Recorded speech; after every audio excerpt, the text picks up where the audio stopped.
What's up, everybody? Welcome back into Shout, a Buffalo Bills football podcast. A little early afternoon edition on this Wednesday. Usually we'd be in prime time, but right now we are coming to you with a little afternoon drive time edition of Shout. He is Ryan Talbot. I'm Matt Parrino. I'm putting out my 53-man roster projection a little bit later today. And I already sent it out to the insiders and got some of their feedback. I'll share some of that over the course of the show today as we go position by position. I'd like to get Ryan's thoughts on what he thought made sense, what he might have changed. We'll get into all of that in a second. How are you, sir? I'm doing great, Matt. Excited to be back here and chatting Bills with you as we start talking 53-man roster projections. Not quite with the schedule release yet, as that got pushed back a week, but still plenty to talk about. So the exercise that we're about to go through here is kind of silly. Like, right, let's be honest, like a 53-man roster projection in May when these guys have not even stepped foot on a football field yet in any type of competitive situation. It's hard. But I think what this does is it kind of sets the table before the start of rookie minicamp at what are our expectations going into this thing. And then we can kind of chart over the course of the summer how those expectations maybe change based on what we see on the field and what we hear from the Bills and so on and so forth. Yeah, you're right. To a certain extent, it's silly because you project these guys, I project these guys, and there's an injury that takes place, or that they come in and they don't adapt to the new system or the playbook, and they look out of place. Someone surprises you on that UDFA list, maybe. So it is in a sense, but it's also good to get a feel for what this roster could potentially look like come September. So the first two positions are basically easy home run, like put it down, set it and forget it. Quarterback, Josh Allen, Mitch Trubisky, Shane Buechele as the cut. And listen, the Bills are high on Shane Buechele. I just don't think he's going to beat out Mitch Trubisky, knowing how much they coveted him a couple years ago to be able to get him back. I think he kind of fits that perfect mold. And we'll see what they do with Buechele. At running back, James Cook, the rookie Ray Davis, Ty Johnson, and Reggie Gilliam, Darrington Evans, and the legendary Frank Gore Jr. By the way, I have UDFAs in this 53-man roster projection. The Bills have not announced those yet, but at last count, I believe that 11 UDFA signings. Yeah, it's been a while since I posted those, but yeah, it was around 11 players, and surprised it hasn't been announced yet now that you mentioned that. Anything off the beaten path here in the first two positions? No, and Frank Gore Jr., obviously, I don't have him on my initial 53-man roster projection, but I thought he was a good player in college. I think he's one injury away from potentially getting elevated from the practice squad if the Bills are able to get him on said practice squad. So I still have high hopes for Gore. But the way Ty Johnson ran last year, I don't see him losing a roster spot here. They draft Ray Davis. Like you said, those first two spots are pretty much set in stone. Pops Mafia, what's up in the comments over on YouTube? Asks how many total players are currently signed. If you use the UDFAs, which I think will probably get announced today or tomorrow because the Bills have rookie minicamp on Friday. So my guess is that will all be finalized. And who knows, maybe there's another UDFA out there. I have the count at 87.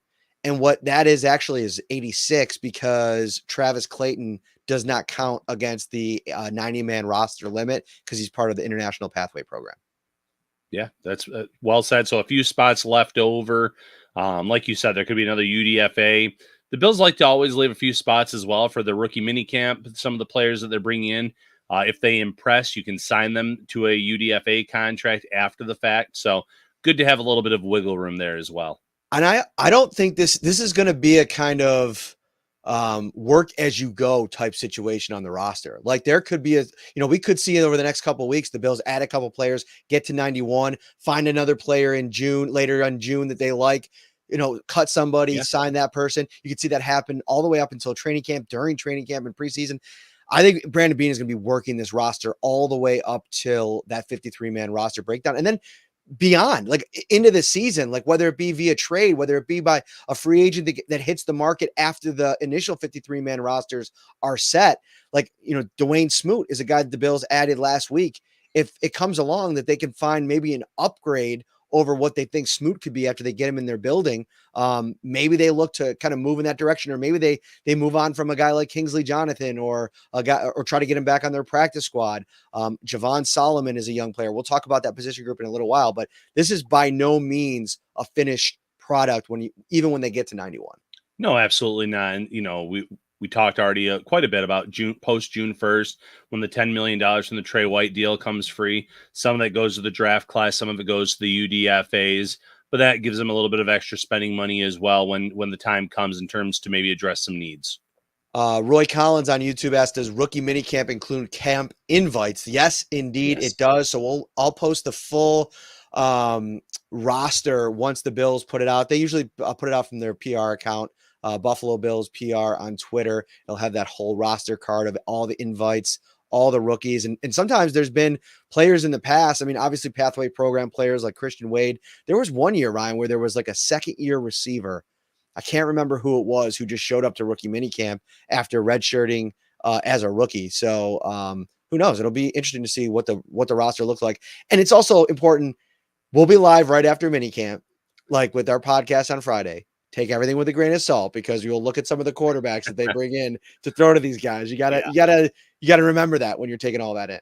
Absolutely. It's not Josh Allen slinging the ball around. It's not even Mitch Trubisky. It's some guys that probably will not be in the league, or will be battling to stay in the league over the next few years. Could even be in those developmental leagues sooner rather than later. So this is the first year of kid pitch for Little League, my son and his little teammate. So I'm teaching all these kids to pitch. And the one constant that I have to kind of deal with is these kids want to throw like two-seam fastballs and curveballs and stuff. They're kids. They're trying to have fun. Right. I don't allow curveballs. You can't throw curveballs until you're like 12 or 13. You don't want to start like mess up your arm, mess up your elbow. But in 53-man roster projections, you bring out the dirty 12-6 curveball. And I have the Bills going 7 wide receivers, Ryan. And when you first take a look at the list of names here, I think at the start, the first 4 are locks, right? You have Curtis Samuel, Keon Coleman, Khalil Shakir. And I think Mac Hollins has become in that lock category. The way that Brandon Beane has talked about him, what they can do with him on special teams, as a blocker, as a deep threat, as a veteran wide receiver in that room, I think Mac Hollins is as close to a lock as you can get. Then I have Justin Shorter. Listen, I'm giving Shorter the advantage, even though Tyrell Shavers was noteworthy, like was the first name that Brandon Beane mentioned a couple weeks ago after the draft when talking about guys that they're high on. But Shorter has that special teams acumen. He was a draft pick. I'm just going to give him the leader in the clubhouse and give him that roster spot over Shavers, but that could flip-flop. We'll see what happens in the summer. Then I have the Bills keeping KJ Hamler and Chase Claypool. We have not gotten your thoughts on the Claypool signing yet.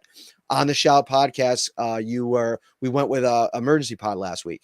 The reason I have both of them staying is because I don't know how much Josh Allen's going to play in the preseason. I don't know how much of a look the Bills are going to get at whatever Hamler can be in this offense, whatever Claypool can be in this offense with Josh Allen in a game setting. So you bring all 7 on the roster with you into the regular season, and you take a 3 or 4 game sample size and say, okay, let's see what works. This is all the stuff we like that's happening in practice.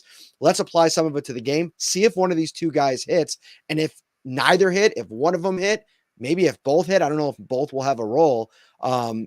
You can kind of figure out the roster gymnastics on the other side of things. But I think both of these guys are here because of the potential upside.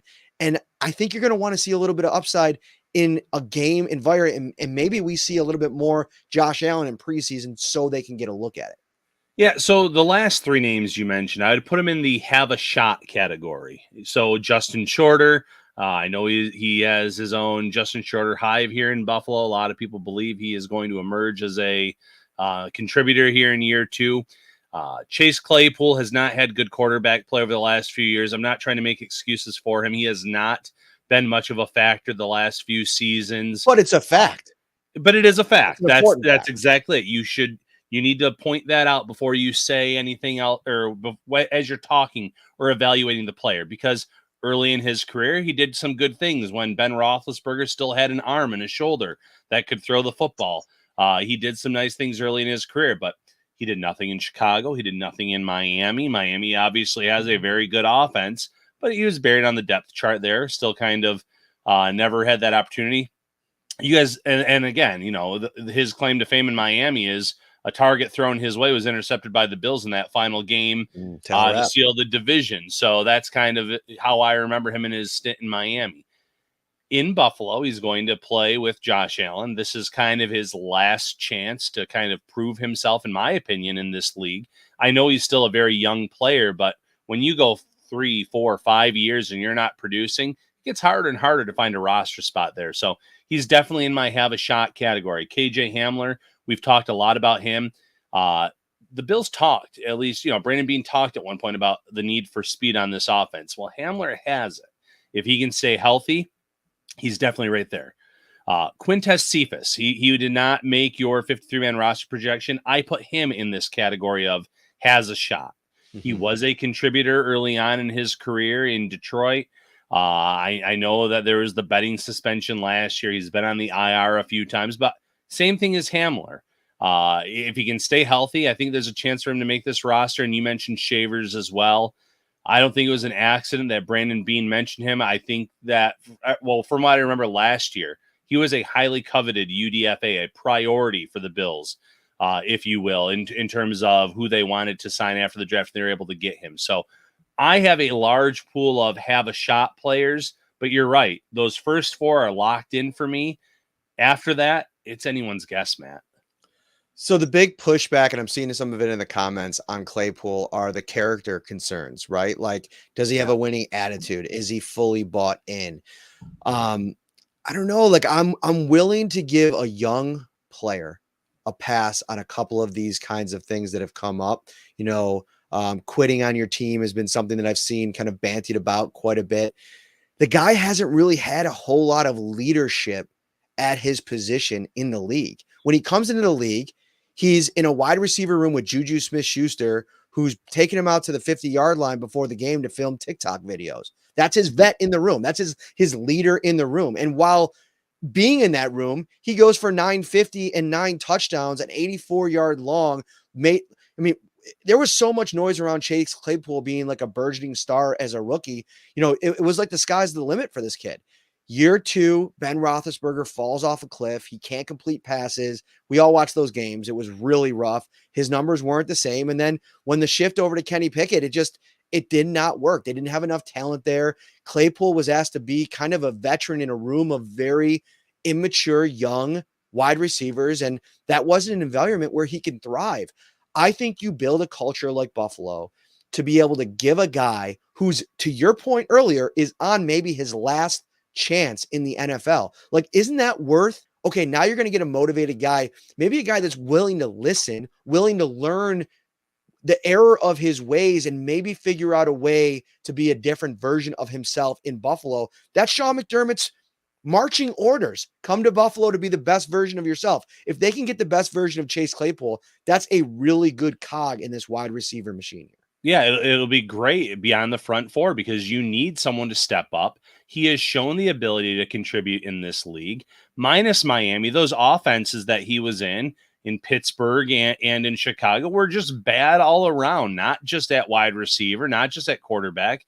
Those were bad offenses. Again, the Miami offense stands out as doesn't fit into that category. Their offense, obviously, though, may not have fit his skill set. They're built on speed. They're built on explosive plays. They're built on timing with Tua throwing the ball. So that might have just been a bad fit.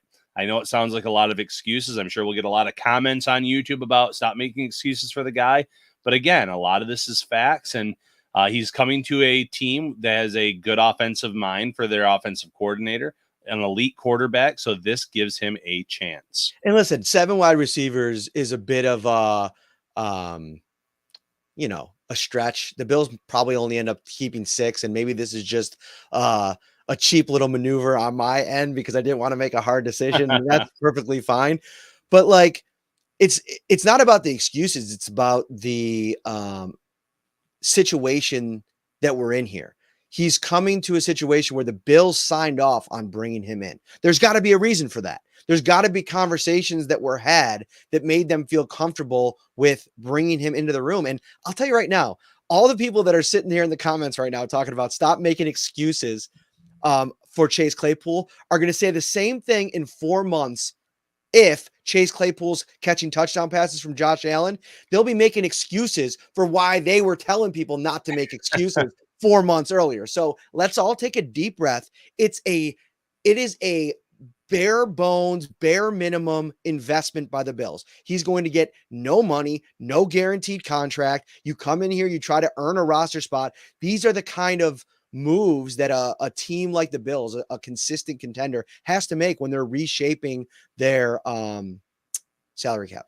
Yeah, with the money and the restrictions, this is a guy that you take a chance on, you throw a dart at, you hope for the best.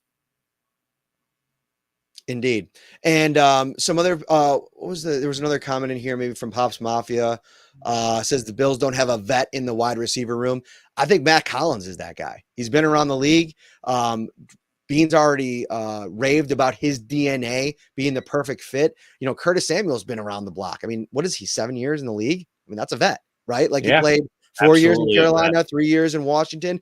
And oh, by the way, guys and gals, Josh Allen is actually in the Bills' offensive meeting rooms and is allowed to be the leader of this offense. And, you know, I think it's just about bringing a collection of, and listen, he might come in here and it just might not be a fit. And we might get 2 days into training camp and Brandon Bean pulls the cord and says, this is it, we're done. We tried it. It didn't work. And that's fine too. It's still, I think, worth the chance of revitalizing the career of a second-round draft pick who caught 9 touchdown passes as a rookie. Yep, completely agree. So, tight end position, Matt, I don't think there's any surprises there. I thought when you first sent me your version of the 53-man roster projection, I thought offensive and defensive line were the toughest calls by far. So hard. There's so many talented players that simply aren't going to be on this roster come September, based on how much talent the Bills have. So yeah, Kincaid, Knox, Quentin Morris, take it to the bank. It is written in pen. Morris, special team standout. The Bills will go with three tight ends there. So I have Deion Dawkins, Spencer Brown, Connor McGovern, David Edwards, Osiris Torrance, the projected starting offensive line. Then I have Ryan Vandemark, who I think you can make the argument is the number 1 depth tackle, potentially swing tackle. I know he struggled at right tackle last year, but I'm very interested to see how he responds to that and how he plays this training camp at the right tackle spot. Alec Anderson, who can play all 5 positions, gives you a little bit of center flex to me. He's like the modern day Ike Butker, Ryan Bates, any of those guys. He's on the roster. Cedric Van Pran Granger, who I feel like over the course of the summer, the energy behind him and his potential charge for the starting center job, or maybe a guard job. I know some people don't think he can play guard, but the Bills said that they have some position flex there. And then the last one was challenging. The first one I sent you, as I was kind of working through the exercise, I had Lyle Collins cut and I had Tommy Doyle making the roster. Actually, I think the first go around I had Tylen Grable. Then I did it again, and then I had Tommy Doyle in there. Then I did it again, and I decided on Lyle Collins. And the reason I did that is because I think of that group, Richard Garage, Tommy Doyle, and Tylen Grable, you'll be able to get 1, maybe 2 of those guys back on your practice squad. I think they brought Lyle Collins in here for his experience. If you get dinged up at the tackle spot, he can play both spot, be your true swing tackle. And this is also based on the fact that maybe Vandemark doesn't take the jump at right tackle, doesn't show well there during the summer, and you want to have a guy in Collins who has played some pretty decent right tackle at times over the last couple of seasons. Yeah, and I liked the way you worked through that, because when you had Grable on it originally, I said, "Ooh, that's a little bit of a surprise." I have him as a practice squad guy. Only played O-line for 4 years. I think you can sneak him on. But the where you landed, I agreed with that. I agree with Lyle Collins making this roster. Tommy Doyle, I like the guy. Again, he was one of those big monstrous offensive linemen that they drafted in this tenure, alongside some other monsters that they've had in the last 2 or 3 years. He's had some injuries. He's had some setbacks. It's kind of stunted his development to a certain extent. So I could see him being a practice squad member on this team. But I don't see him on there. Garage, I think, is another year 2 practice squad player. And then when it comes to, no Will Clapp among the offensive linemen, there's always 1 or 2 veterans that they bring in that just don't make this roster. He's kind of in that. I don't know if I don't consider him a lock, I don't know if he's going to make this roster, but he's, again, in the has a chance category for me. Let's move on to the defensive side of the ball. We got a meeting at 4 p.m., so we got to rock this thing out. We've been, going through all the insider texts. Yesterday, you put out a text about the schedule being kind of delayed and asked our insiders what kind of games they're excited about this offseason. I put out my 53-man roster early this morning. The insiders get everything first. They get to kind of talk back and forth with both of us. I went through, answered a bunch of questions in there as well, talking back and forth. Some people took some issues with my 53-man roster, and that's what I like. I like having those conversations as we kind of work through everything. 716-528-6727. That is the number to text. If you text that number, you'll get a message back. You could sign up to become an insider. It's a 2-week free trial, $3.99 a month after that, or just go over to joinsubtext.com/shoutbuffalobills. That for some people, that's easier way to sign up. Same concept, 2-week free trial, $3.99 a month after that. Shout Text Line is brought to you by Carrie C. Byer, attorney with the law offices of Francis M. Litro, located 237 Main Street in Buffalo, New York. If you or someone you know is seriously injured, give them a call, 716-852-1234, or check out litrolaw.com. Defensive line. I have one kind of maybe borderline surprise cut. I heard about it in the insider text line. I have Von Miller making the roster, Greg Rousseau, AJ Epinesa, rookie Javon Solomon, Dwayne Smoot, Kingsley Jonathan. So 6 edge rushers and then only 4 interior guys. Ed Oliver, Daquan Jones, Dwayne Carter, and Austin Johnson coming over from the Chargers. I have the Bills cutting Deshaun Williams. And the reason he comes over from Denver, journeyman kind of guy. I know a lot of people took issue with this, but I think he's the kind of guy, like a veteran that didn't have a huge market, ends up signing with the Bills in the second or third wave of free agency. And I think, if you love him and he's a perfect fit for your system, sure, I'll flip-flop a little bit there and maybe put him in my final 53-man projection. But as of now, I see a path to getting him back on the practice squad. And I think that this allowed them to keep 7 wide receivers. I'd be fine if maybe later in the summer I flip and I'm saying, oh no, these are the 6 wide receivers that deserve to make the team. Let's go 11 defensive linemen, or in a minute, 6 linebackers. I only have the Bills keeping 5. We'll get into that in a moment. Yeah, the way you broke it down, I actually agreed with it. And you didn't have Casey Toohill making the roster either. Mm-hmm. So 2 free agent signings that don't make it, neither would surprise me. Both could be those veteran practice squad additions. You like players like that. I know there's a limit on how many veterans you can have, but it wouldn't shock me if that's how it all kind of laid out for the Bills. They like Kingsley Jonathan. His pressure rate, based on the limited snaps that he had last year, was really good. You hope that he continues to develop. I know he's kind of like that odd man out because, like you said, Von Miller, Greg Rousseau, AJ Epinesa, those are in the lot category. Javon Solomon, I would even put him in the lot category. They drafted him. I know it was on day 3, but they like his game. He's a little bit different than what they do in terms of but there's a lot of promise there. They saw him at the Senior Bowl. They like his game a lot. So I'm even willing to call him a lock. And then after that, Smoot, to your point and what you put in the insider text line, those void years that they have on his contract tell me that he's pretty well set to make this roster when he's been healthy. He's been a productive edge rusher DN in his career, so I like that one as well. And then D tackle, yeah, Deshaun Williams is the tough cut there, but you do have 4 able bodies and 4 players that I think are ahead of him right now on the depth chart. For me, Solomon too is like the kind of juice bringing defensive edge rusher that they've been lacking in the play. And listen, I'm not trying to, glorify this guy and put him on some pedestal and say he's the missing piece to what the Bills have been lacking on their defensive line over the last couple of years. But if you like what you see, the production in college was unbelievable. I mean, the guy leaves Troy as one of the all-time sack leaders. I mean, guys have gone there. OCU Manura. Who was the other guy that was it? Dexter Lawrence? Not Dexter Lawrence. DeMarcus Ware. DeMarcus Ware, who actually recently went back there, and Javon Solomon was saying it was like a holiday at Troy with him coming back, and how much they they breed pass rushers at that school. There's a history there. And so I think that there's a role for him, and it might not be a, 40, 50, 60% of the snaps kind of situation, but even at 20% as a fifth edge rusher, however this thing shakes out, keep him fresh, let him develop, let him learn from Von Miller over the course of the season. That's the one thing that I think no matter what Von Miller you get, that he's still very useful for. And that's passing on, these pass rush summits that he runs in Vegas.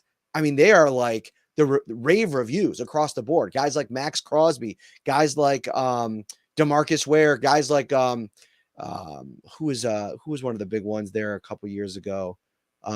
Chandler Jones, who's gone in a different direction, but Max Crosby, you name it. I mean, they're all there and they're all raving about that. And even without the pass rush summit, Matt, the first year that Von Miller was in Buffalo, when he was healthy at training camp, he was kind of holding court after practice too, off on the side with the young guys, especially showing them things, answering their questions. So yes, there is great value in that with a guy like Solomon, who produced at Troy, and the Bills are hoping is going to produce in the NFL.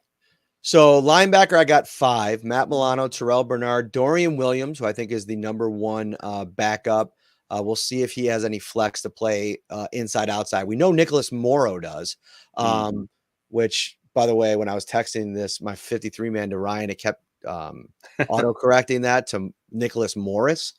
So thankfully you caught that. Didn't catch it in time for the insider text line, but I feel like our insiders knew what I was going for there. And then I have Deion Jones as the number 5 guy here. And this is going to be interesting because I had Deion Jones off of my first iteration of this. And I had Eddie Ulofoshio in his place. And the more I kind of sit here and look at it, the more I want to flip it back and put Ulofoshio back and take Jones out.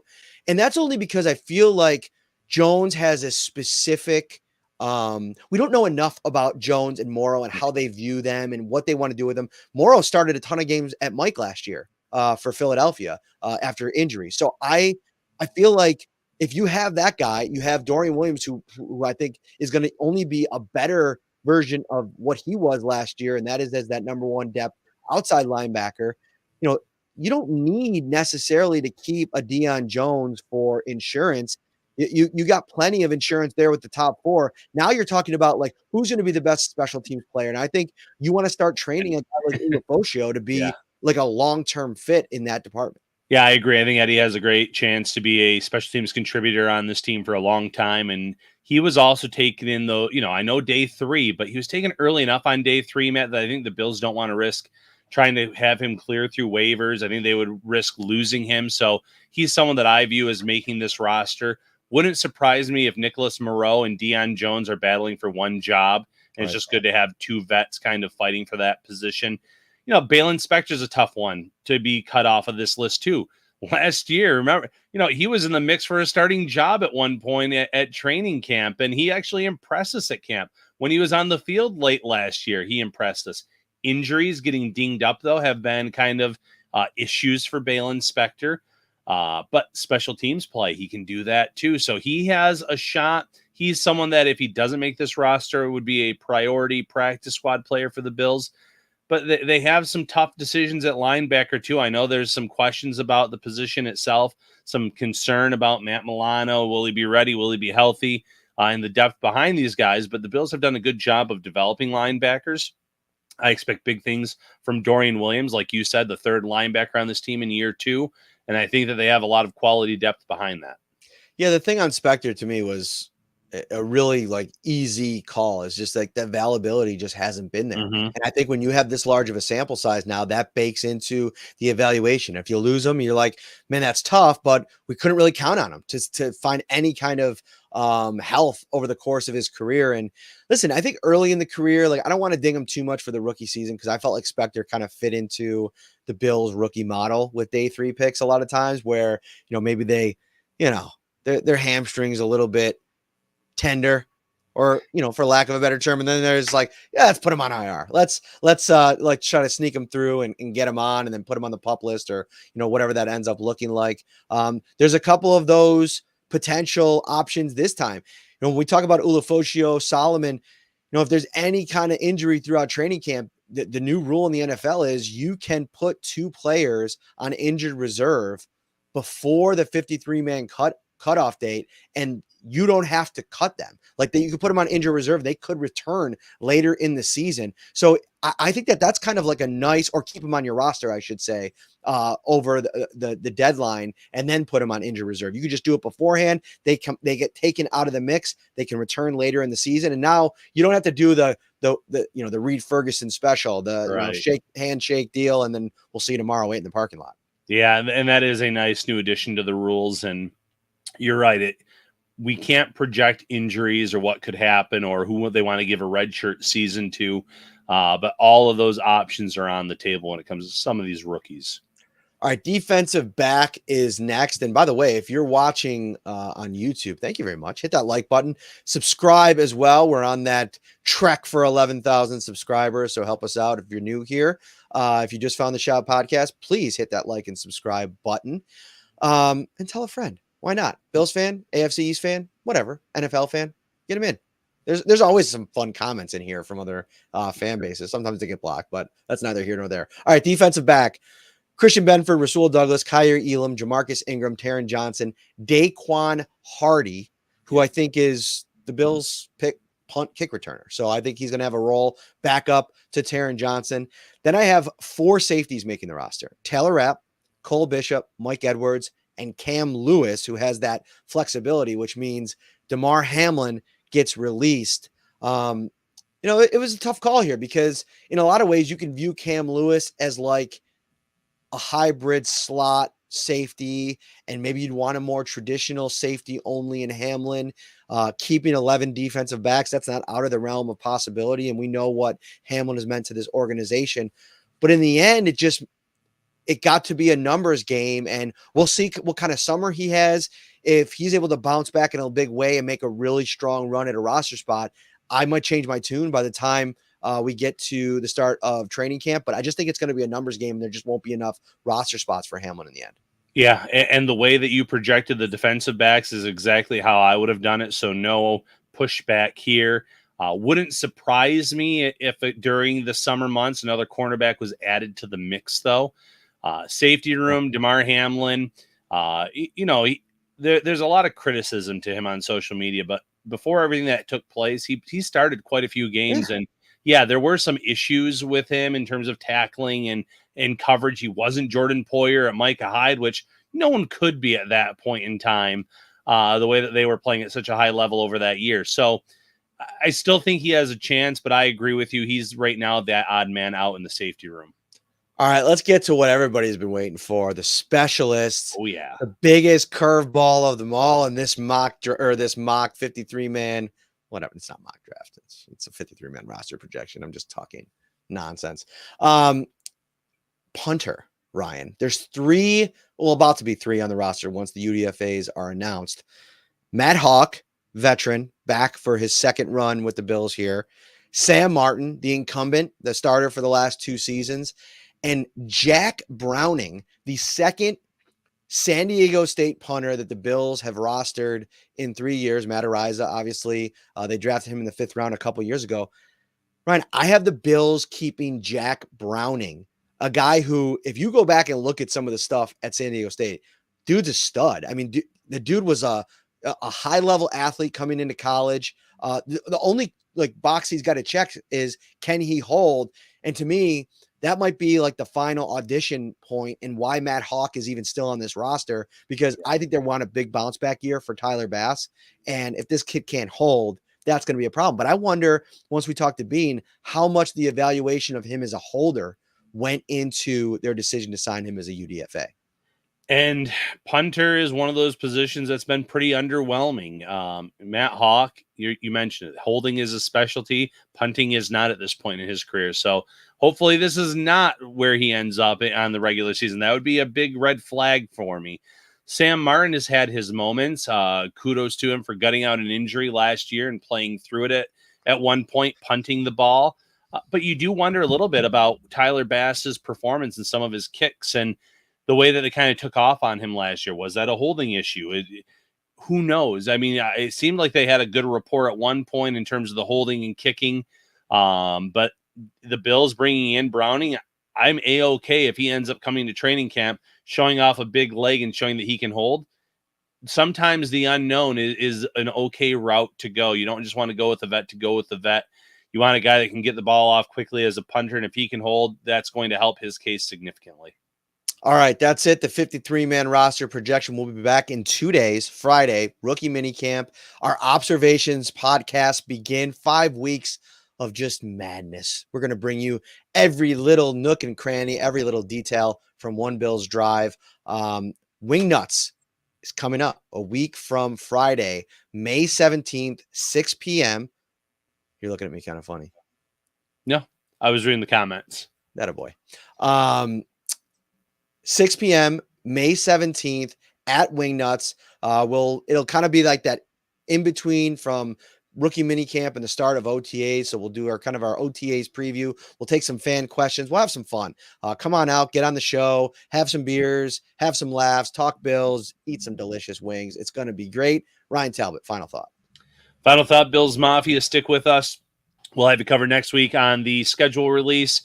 Should be some fun games to kind of break down and discuss. And join us at Wingnuts on the 17th. All right, there it is. Take care, everybody.